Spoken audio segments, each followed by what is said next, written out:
Hi guys! Namalengke na naman tayo sa supermarket. So ito yung mga pinalengke natin.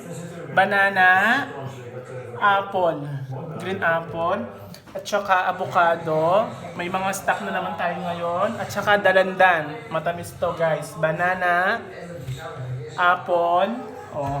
Puno na naman ang mesa natin. Avocado. Tapos bumili din tayo ng mangga. So mangga, 3 kilo. Tignan nyo yung mangga natin. So bumili tayo ng 4 na mangga. Tayo lang ang kakain nito. Kasi ang alaga ko hindi siya kumakain. Mango. Mango.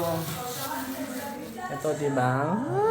Kasi laki ng mukha ko. Mango. So bumili tayo ng 3 kilo.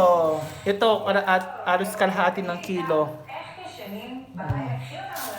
Bumili tayo ng mango. Yan.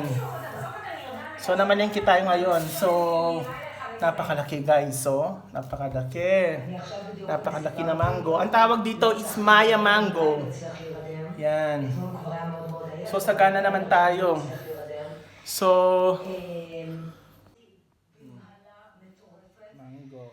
So puno naman tayo ng prutas. So yan. Laki ng mangga.